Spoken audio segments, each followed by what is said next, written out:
So thank you again for being here. So a little bit about our Welcome in Schools, of our timeline and what it is.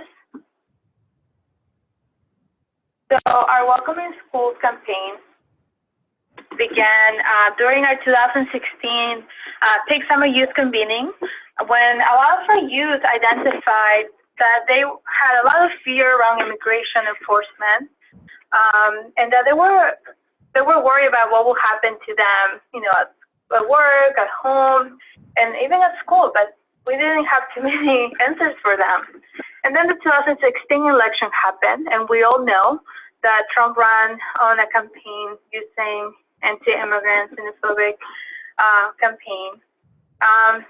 And after the election happened, PICC got many calls from educators and parents and even students asking us questions about what's going to happen to them. So we were constantly called to do sessions with families and students, which opened a lot of conversations, but made us realize that we needed to do more research around this. So we were very lucky to be able to connect to the Temple University Business School of Law and the Scheller Center with their social justice, the Scheller Center for Social Justice, and work with a couple of students to help us do a lot of the legal research behind how schools and school districts can support families. What is the legal way for them to say, we're going to put something in place and we're going to stop ICE from ever coming to our schools.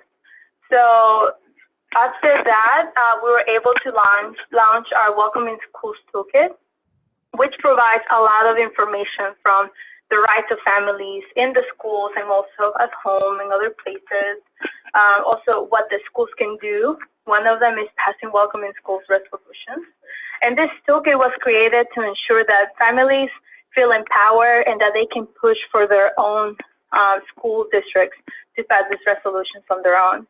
Something else that I didn't mention earlier was that while the Temple students were doing the legal research, we were also doing information sessions and going into schools with a questionnaire to find out what is your experience like, what are you fearful of, how can we support you. So the Welcome in Schools Toolkit campaign was developed by the community and therefore it's for the community, so anyone can use it. So something really amazing that has happened since the Welcome in Schools campaign began is that there are a few school districts in Pennsylvania that have already passed Welcome in Schools resolutions. And the screen you may see the Reading School District, which happened in the fall of 2018. And just about a few weeks ago, Allentown School District passed a resolution as well. So we're really excited to see that people are taking advantage of the information, that they're connecting and working with community members to ensure that this is happening and that schools are taking a stand to support their families. And, finally, we wanted to take this Welcome in Schools Toolkit a little bit further, which was one we decided to start collecting more data based on the testimonies that families have shared and students have shared with us. And we wanted to learn more about the experiences of immigrant students in our Pennsylvania schools. So that brings us to today. You're part of our Welcome in Schools report, and we're really excited to provide you a snapshot of what we were able to learn in the last year.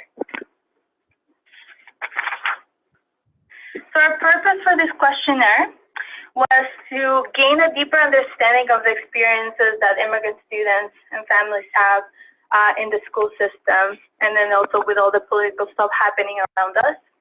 The second part is to continue building our Welcome in Schools Toolkit and be able to provide you with more information that you can use. And finally, again, providing you schools, educators, and advocates with more ways to guide and support students and families locally. In terms of our methodology, again, our goal was to gain a full understanding of the school experience of immigrant and refugee students across the state. So really quick, we we understood that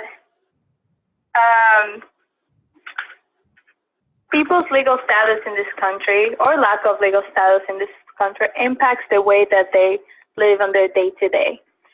So part of our questionnaire had a question around immigration status, and the reason why we chose to keep that here is because we wanted to be able to capture what is the impact of this and all the policies, how are families around the state taking in what's happening in the broader sense.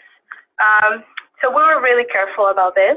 But then also, we wanted to ensure that families felt, or students, felt safe and could trust us. We were really clear about making our questionnaire anonymous. So we told them, we're not going to share the data, we're not going to share like your information with anyone. You don't even have to write your name on it. And so I think people felt more comfortable knowing that whatever they filled out, was going to be anonymous. We also had a really interesting timeline of 2 months where we really worked on this very hard, tried to connect with as many people as possible. But our survey kind of encompassed a full snapshot of the experience and what students live through day to day in the school system. So everything from access to classes and language access, academics, bullying, which came out a lot during conversations way before and after the election happened, support, immigration, healthcare, and feeling safety and welcoming in schools. In terms of our data collection, as I said, we did distribute a questionnaire to families, to students during information sessions and workshops. We wanted to ensure that these workshops were centered around the community needs. So we did reach out to a lot of schools and then also community members and organizations that allow us to come in and provide a training to their community, especially the students, based on the specific needs that they had. So over those 2 months, we led over 20 sessions across the state, and we gathered 120 student surveys and 17 parent questionnaire responses. We also value language access, so we actually got a really great chance to work with interpreters and have like a peer-to-peer system, as well as connecting with some of our PICC partners that do work around language access. And I think having that support and knowledge from them was very helpful for us to be successful, since we do understand that our immigrant and refugee communities speak so many different languages. And we wanted to ensure that the questionnaire, and if they had any questions and information, was going to be able to be understood in the language they prefer. So a little bit about student demographics. We had 120 students respond to our questionnaire. All the students that took the questionnaire were 11 to 20 years old in grades 5 to 12, but the majority of students were 14 to 17 and in high school. Of the students that responded, 7 different first languages were presented, as well as 21 different countries of origin. Their immigration status varied, so 44% were U.S. citizens, 20% legal permanent residents, 15% undocumented, and schools that the students took the questionnaire in were located in Harrisburg, King of Prussia, Norristown, Philadelphia, and Reading, but the majority of the students were in Norristown and Philadelphia. So we're about to go through our results and recommendations from the questionnaire. We were able to break our results and recommendations into 4 categories: creating a safe and welcoming environment, language access, teacher and staff development, and academic support. For each category, we're going to show you data we found from the questionnaire, then some direct quotes from students and parents throughout, and then give you our recommendations based on these findings. So our first recommendation comes from creating a safe and welcoming environment. And there's a picture from some of our youth. Okay, so although some students express that they feel safe in schools, not all students are feeling safe. In fact, 10 students definitively stated that they do not feel safe at school in our questionnaire. 14% of the students said that they were bullied based on their identity as an immigrant or child of immigrants. So I want to specify that they did say it was based on their identities. And only 38% of students felt teachers and school staff provided support when they were bullied.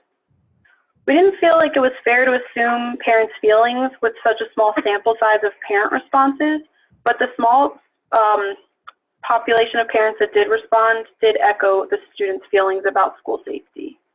And one parent reported receiving a threat from school due to their immigration status.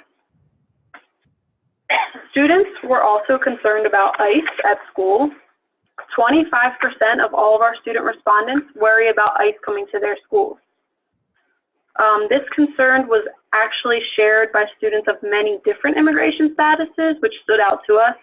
So for example, the U.S. citizen responses, which represent U.S. citizens born in this country and U.S. citizens that were naturalized, 26% of them also said that they are worried about ICE coming to their school.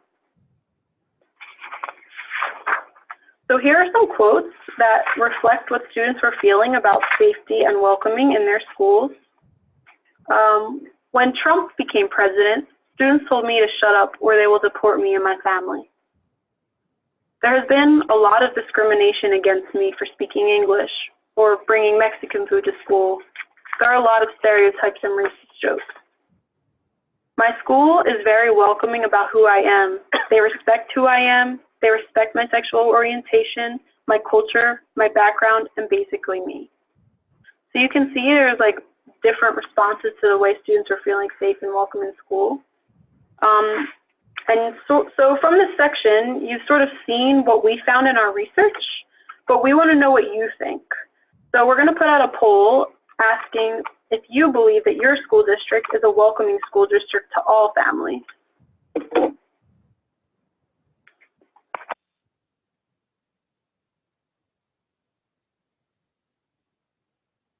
Okay, so you can see the poll there, and please put your responses.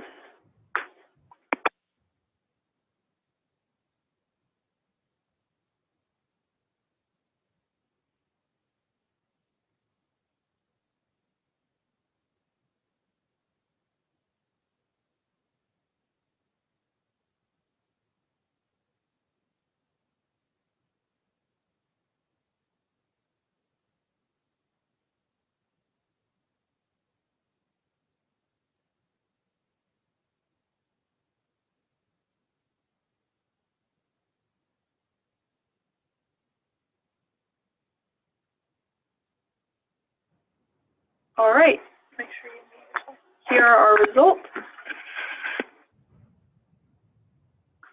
Looks like we could do better. No, yes, we're mixed. Okay.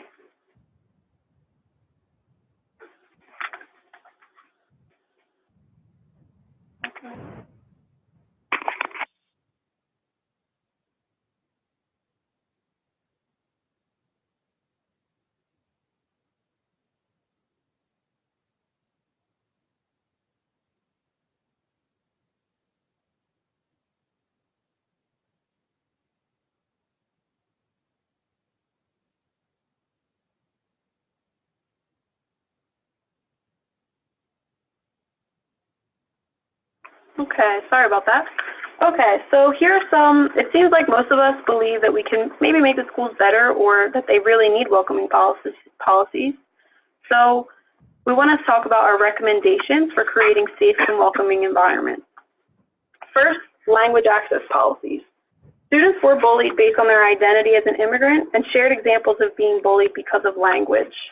We will talk more about language access policies, but this further reaffirms that language access policies are essential. Also, policies governing how the schools will interact with ICE are necessary, especially based on student fear of ICE entering schools. We need to train all staff and ensure students and parents are aware of all the policies, because we can't say enough, like, yes, we need these policies, but just as importantly, school staff needs to be trained on these policies so that they can actually be implemented and families need to know about them. And policies should reflect the needs and experiences of the culturally and racially diverse student body. So we'll show you soon, but we want you to see PICC's Welcoming School Toolkit for example policy language. Beyond the recommendations we've formed from the results, we also want to share you recommendations that the students and parents offered themselves throughout the questionnaire. And we're going to send this webinar out so you can look through these on your own, but I want to highlight a couple for you. So in bold, have bilingual professionals present at all meetings and events. Have students and families who have gone through the process present to welcome new students. Provide bilingual and culturally competent counselors. Ensure teachers are able to spend time with immigrant families. And educate students and families about their rights. Okay, language access. Right. The questionnaire gave us more evidence that language access is a fundamental requirement for students and parents to feel welcome and supported by their schools. Before I continue talking about what were some of the findings that we got from this questionnaire, I also want to provide you with a little terminology. When I say the word translation, I'm talking about written communication. And when I say the word interpretation, I'm talking about spoken communication, which can be between two people, with somebody interpreting for somebody else from another language, or it can be with a larger group where I'm directing to other people.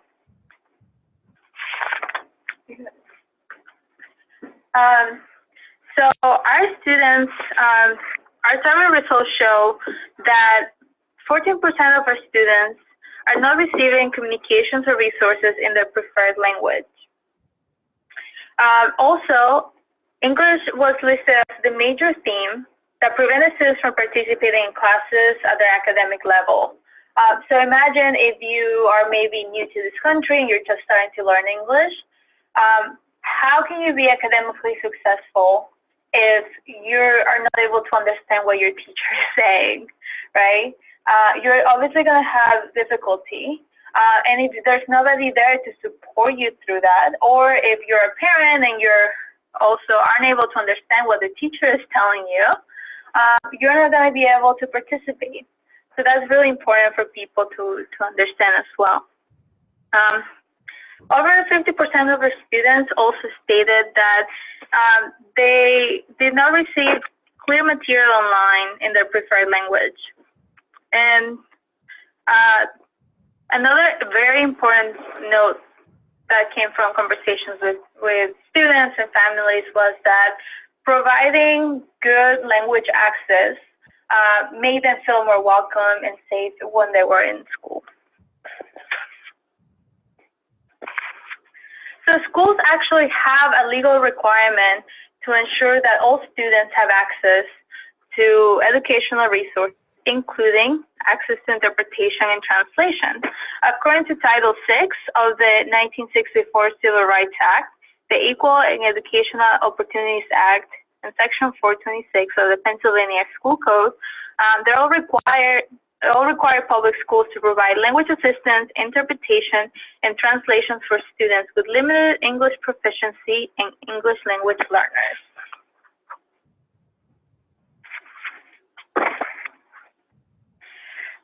So the personal impact that language access has, or the lack of language access has on our students, can be noted in the following quotes from students and the parents.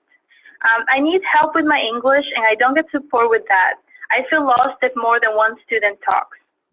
Yeah, last year I was bullied because I was speaking Spanish with my friends and she said English is spoken here because this is America.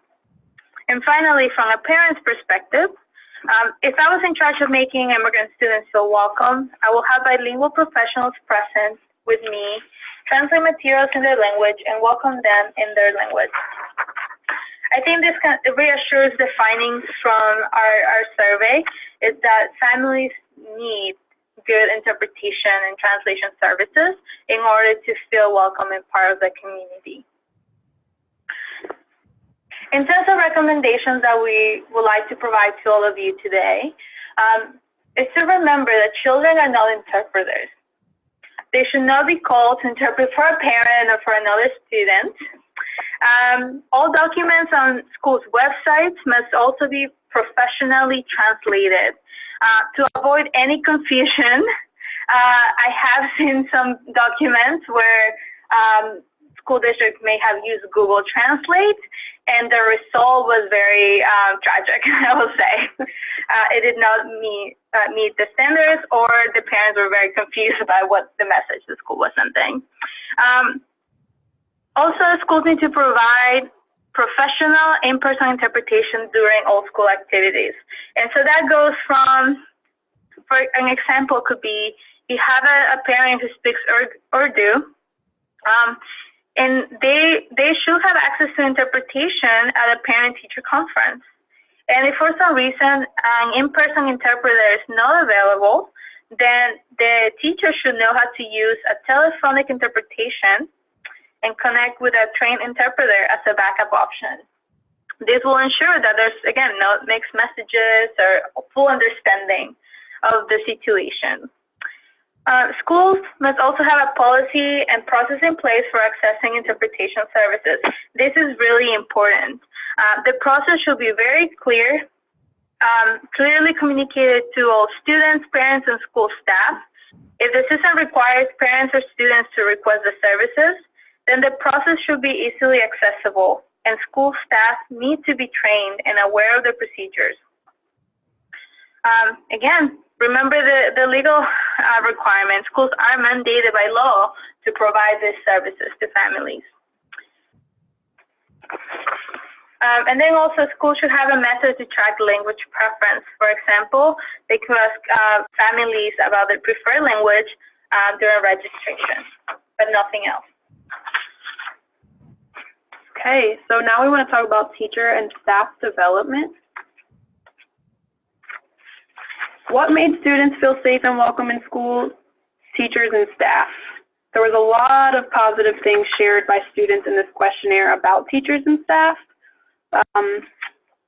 And this, in fact, actually, when we asked specifically what made students feel safe and welcome, teachers and staff were among the top themes. This showed that teachers and school staff have a fundamental role in the experiences of students and parents in schools, and we need to support that. So, teacher and staff development is essential. Some students specified that they felt particularly safe when teachers and school staff were explicitly anti-racist and welcoming to students of differing cultural backgrounds. So, for example, there were quotes that students shared about times that teachers made spaces for immigrant students or directly addressed racist bullying. Those made them feel very safe. However, there is still work that we can do. Over 10% of students said they did not feel that teachers or school staff supported them when they were bullied, and 74.2% of students were unaware of any immigrant-specific resources offered by the school. This could mean that the resources don't exist at this school, or it could also mean that we need to work on how to communicate the resources that do exist. So here were some quotes from students about their feelings towards teachers and school staff. I always felt afraid to ask for help. I was always afraid they wouldn't understand my situation, since majority of my teachers were middle class and predominantly white. Teachers are insanely supportive of minority groups, and making fun of minorities is one of the highest offenses. In 7th grade, my teacher made fun of me because she said that Iraq and Syria have rockets. Students took pictures of me, and my friend posted it online, cursing at us and telling us to go back at our country. So clearly these quotes have, again, different responses towards teachers, but it shows how important teachers and school staff role is in the student experience. So based on these data and quotes, here's some recommendations we have for teacher and staff development.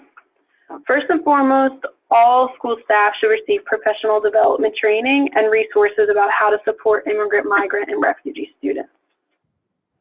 School districts should also hire staff that reflect the community, especially including more people of color and bilingual staff. School staff should participate in regular cultural sensitivity and anti-racism training so that they can gain and develop an ability to support a diverse student body. And also these trainings, they should happen regularly and they should match the evolving political climate. Teachers also need the skills to facilitate conversations on contentious issues such as race, culture, immigration policy, and bullying, because these issues will come up anyway, so as clearly expressed by our students, and by addressing them and facilitating conversations about them, teachers will make students feel more safe and welcome. It's also important for teachers and staff to advocate on behalf of their students. So, for example, if as a teacher you see a gap in language access resources, you can be the one to advocate for your students to get more resources if they're not appropriately available.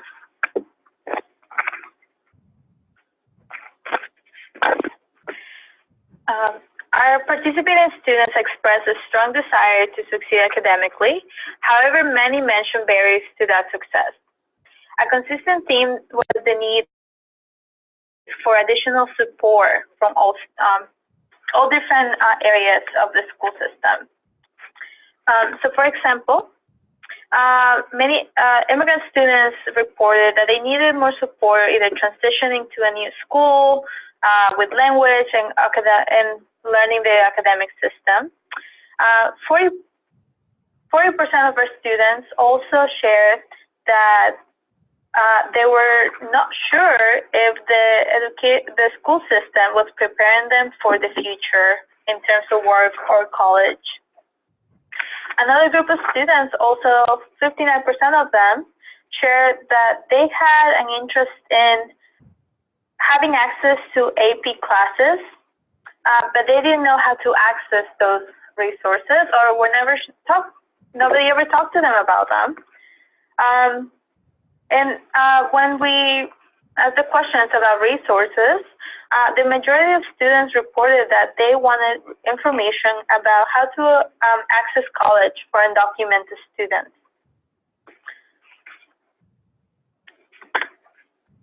So the following quotes also provide another snapshot of the needs that immigrant students have around academic support. The first one says, when it comes to ESL students, many have told me that they're giving much lower paced classes and they're treated like little kids. And then the second one is, I do not understand many of my classes because I do not speak English. For example, history, biology, and algebra are very difficult for me. In order for students to feel successful, they need as much support as they can from educators and the rest of the school system. So some of the recommendations that we have is that all students should have resources, all the resources they need while they're in school. Everything from language access to work in college prep, extra academic support, information how to participate in other classes, having access to counselors, and also access to mental health services within the school system and knowing how to access that. Also, as Carly mentioned earlier, teachers and staff should also have cultural awareness and understanding of the proficiency and how to provide support to immigrant students in their classrooms. So besides understanding cultural differences, we also need to think of and learn about the history of education of the children that we're seeing, since some immigrant or refugee kids may have had a very different education system back in their home countries, or maybe did not have access to education, and this might be the first time, or they have to stop at some point. So we need to be very aware of some of those dynamics as we're working with our immigrant and refugee students, and we need to accommodate academic support based on those needs.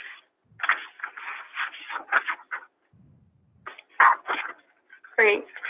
So there are so many different ways that you can take the next step to support all the immigrant and refugee students in your school.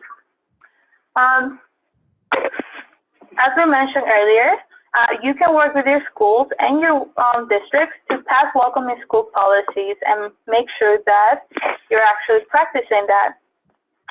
You can also work on passing school resolutions in your district and We do have all of our information online, and Carly's going to share how to get to that in a second. We're also going to continue releasing our questionnaire every single year. So we do hope that you collaborate with us so we can continue building on and learning more about how to best support our immigrant and refugee families. So we are going to start hosting sessions and distributing a questionnaire in September to December of 2018. On the screen, you will see that there's an email that you can send information if you're interested. And we also have a form that you can fill out. We will be really happy to follow up with you after if you're interested. And we will also send the links to you as well. Okay, so we want to show you and walk you through the Welcoming Schools Toolkit and materials that we have available to you as resources. So I'm going to move away from the screen for a moment. Okay.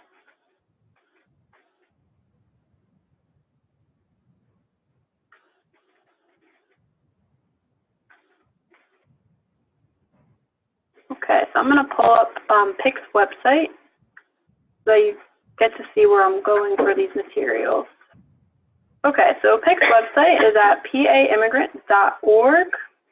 If you go to the toolbox section, scroll down to For Educators, and here you'll find a bunch of different toolkits available to you. We're going to be showing you the 2019 Welcoming Schools Report, and down below the Welcoming Schools Toolkit. We're going to start here. And if you scroll down, you'll see two resources, the 2019 Welcoming Schools Report Summary and the Welcoming Schools Checkup. So just to start with the summary, the Welcoming Schools Report Summary you can give to your school administrators and school board to help make an argument for more welcoming policies.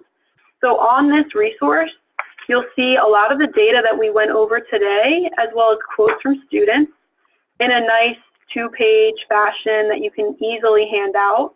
And you can use this in your advocacy in the school district. It also provides some background on the questionnaire that we put together. And then if you click below, you'll see the Welcoming Schools Checkup. The Welcoming Schools Checkup should be used to find out how welcoming your school is and what more you can do to support immigrant and refugee students. This guide is meant to create conversations that ensure that your school is welcoming to all students. So for example, if you go to the first question under language access, does your school provide accessible professional interpretation? I may ask myself that, and then I say, yeah, it does. Okay, so we now know that our school provides accessible professional interpretation, but I move to the next question. What does your school do to ensure that parents and students know how to access interpretation? If I ask myself that, or I ask a school board member, the answer might be, well, we have it on our website. So if you hear an answer like that, you know, okay, I think we need to provide more clear paths for students and parents to take in order to access interpretation. So you continue to go through these questions and use it as a guide in order to figure out how welcoming your school district is. And then finally, I want to show Welcoming Schools Toolkit, which we can find again on the website, and Maria's going to go a little bit more over that. If you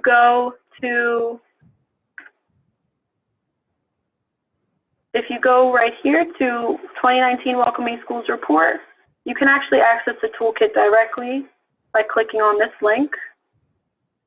It provides some background context, and we have the toolkit available to you in Spanish and in English.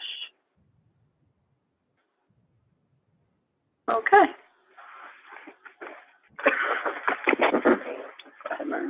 Thank you so much, Carly. So we're really excited that since our Welcoming Schools Toolkit came out and campaign started, we had the chance to provide trainings and support to different groups across the state. It's been really amazing to work with immigrant parents and students around being able to lift up their voices and say, hey, I'm here, I'm part of your school district. So we wanted to share with you a little bit of we'll call it like a case study based on one of the recent school districts that passed a Welcome to Schools resolution. So I have also invited a special guest today to talk a little bit about what that was like. So I will introduce you, Cheryl, in a second. I'm also going to make sure that you have access so we can hear you. So right now there's about 5 different school districts that have passed Welcoming Schools resolutions, which has been very exciting to see. So really quick, Cheryl Johnson Watts was elected to the Allentown School District Board of Directors in November of 2017. She met Make the Road Pennsylvania, which is one of the organizations that worked really hard to pass this resolution in Allentown. She met them during an education funding rally, and she has participated with them in many actions since then. She's a Princeton graduate with global experience in relationship building, and she has kept issues related to her city embracing a variety of cultures that reside as a priority. So I am going to give Cheryl a few minutes to share with us a little bit about her experience working with a community organization and community members and her fellow peers in the school board on passing a resolution. So Cheryl, you're unmuted right now. Okay, thank you, Maria. I'm not sure how many, are there other school board representatives on this call? Yes, we had a few, or maybe one. Okay, so I'm going to speak to both aspects, and I'm gonna lower my thing because I'm hearing myself in my phone. For me, it was a wonderful experience because I learned so much about what it takes to actually push something through that you as an individual school board member may be passionate about, but others might have put it on their priority list. For me, it was extremely clear when it was presented to me by Amon Lavar, who was the community organizer at the time, when he said, listen, we just want to make sure that our children are not running into any difficulties or feeling uncomfortable when it comes to going to school. And I don't know if you know, but Reading recently passed a resolution, and I think you should take a look at that. And so he talked me through some of the things that were happening. And at the same time, we had a student who is exemplary at one of our high schools who has been participating in Juventud group of Make the Road, who has been attending meetings. So with the two of them together, I thought that that would be the best way to educate our committee as well as make a case for welcoming schools. So ultimately, I provided links to my fellow school board members, showing them stories about what occurred in Reading and how Reading went about their resolution and why they went about it. So that occurred.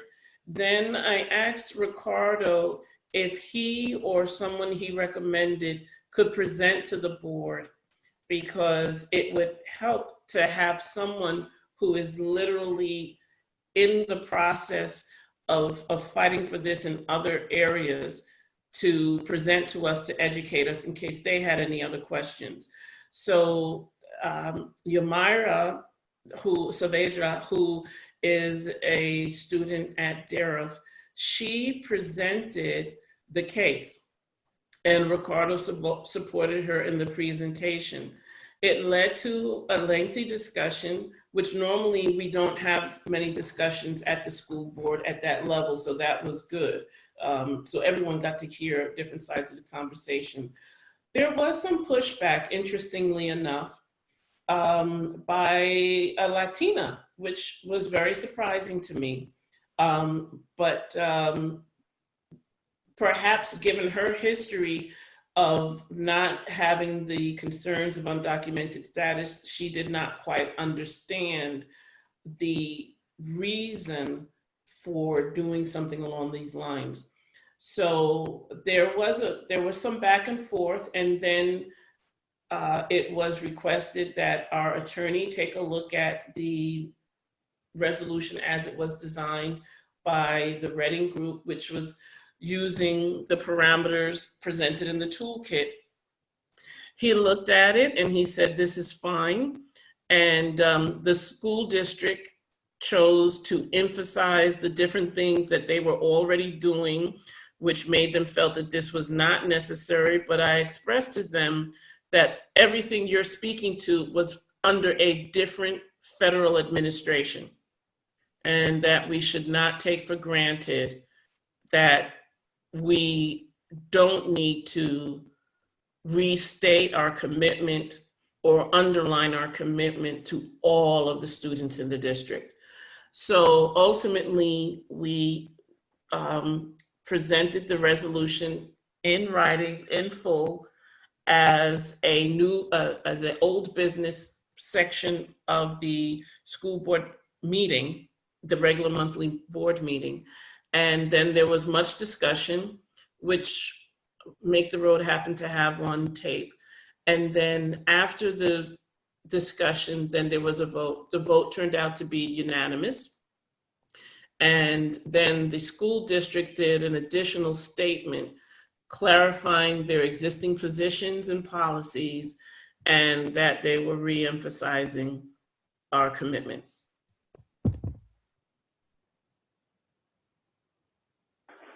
Great. Thank you so much for sharing with us. This was very helpful for all of us to learn about what's happening in Allentown.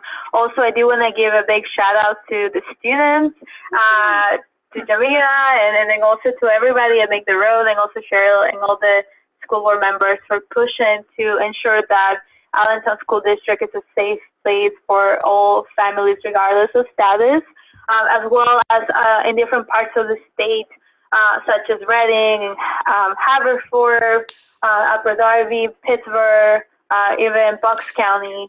Thank you for all that work to ensure that this happens. So going back to the Welcoming Schools resolutions in our toolkit, as Carly said, you already know where to find the information for our toolkit. Please download it. We do have it in both English and Spanish, and we're willing to translate it as needed. So just reach out to us if you have any questions. But again, our toolkit is meant to provide education. It's meant to be used by anyone. You do not have to be a lawyer to be able to read and understand the toolkit. There's also ways that teach you how to take action, which talking to your school board members is one of them. Sample policy statements, so you don't have to start, or you can update them based on where you are. We also have a list of organizations locally in Pennsylvania, and there is a section for lawyers, which you can detach from the toolkit and give to the lawyers at the school district, and then they can read it and they'll understand it, and that's fine. You don't have to do any more of that work. So, you know, I really hope that you're able to use this, and that as you think about the work that you're doing and the communities that are in your district, how are we building and making sure that our areas are welcoming to all immigrants, regardless of status. Oh yes, so we have a poll for all of you. One final poll before we finish up. Just knowing everything that we've shared and wanting to continue to create, making welcoming school districts across the state, we want to know, do you want to pass a welcoming schools resolution in your school district? So take a moment and fill this out.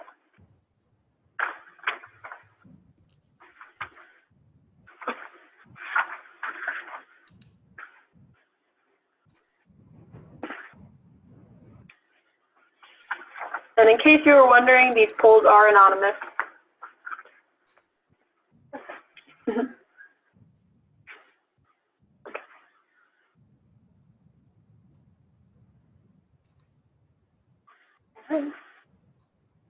end it there.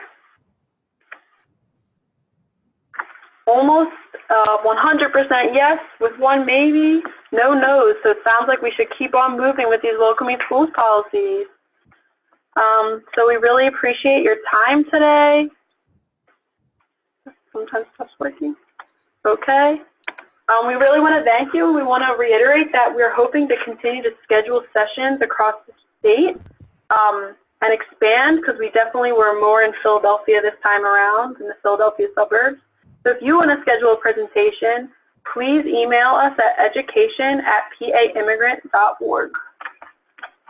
And if you have any questions or haven't had the chance to ask anything, please use the chat box to be able to share your questions, and we'll try our best to respond.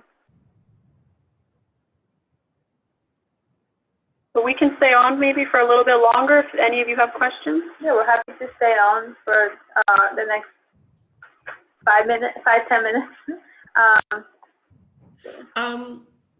Hi, this is Cheryl. I'm wondering if you could have Yomira talk about what it was like to be a student going before the school board. Oh, yes, thank you for that. I did see that Carlos mentioned that she's with him, so maybe we can amuse them. If Yomira is interested and willing to share about her experience, I don't want to put you on the spot. But let's see if we can get her on the line. And in the meantime, feel free to type any questions that you may have.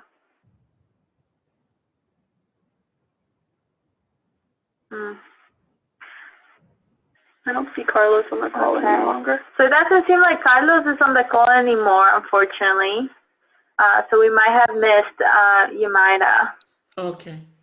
Okay, but thanks for bringing that up. Okay. Thank you.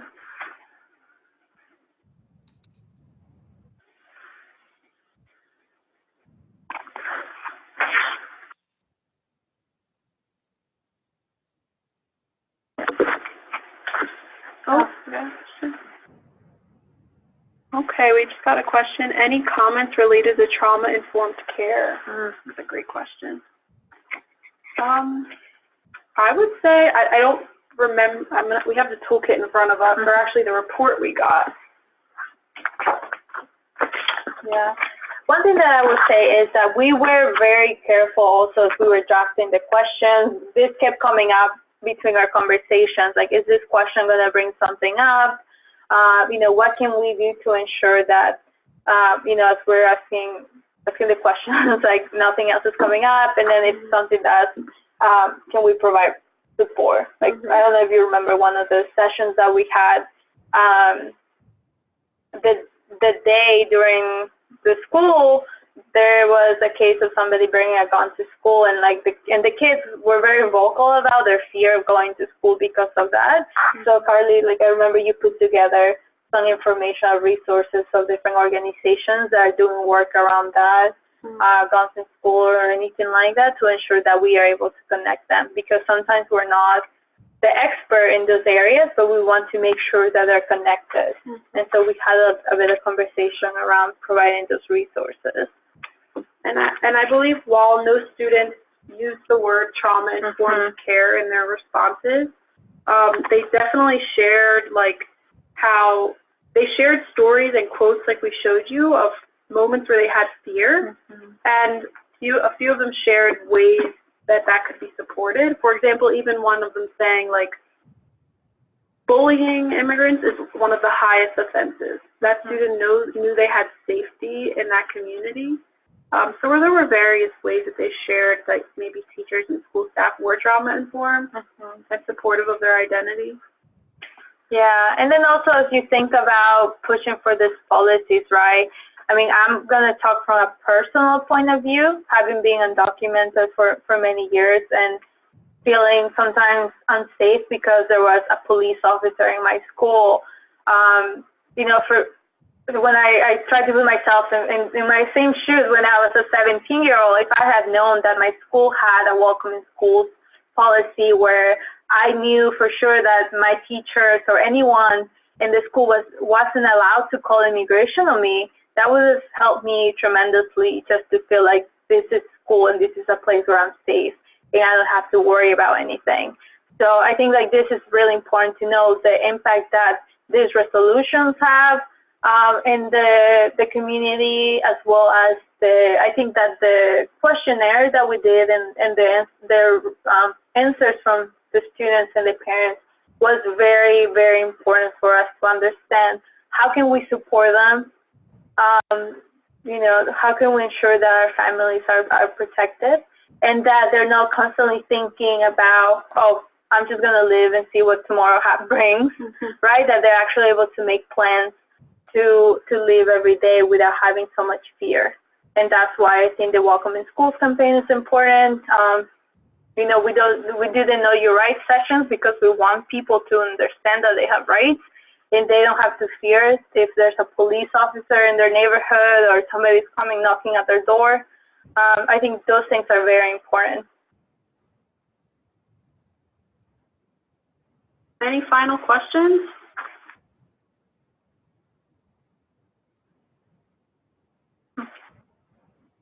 Okay, great. Well, thank you everybody for coming to our webinar today. I really hope that you reach out to us at education@paimmigrant.org, but also expect an email from us with the resources we shared as well as the slides from this presentation. Thank you so much. Have a great day. Thanks for joining us.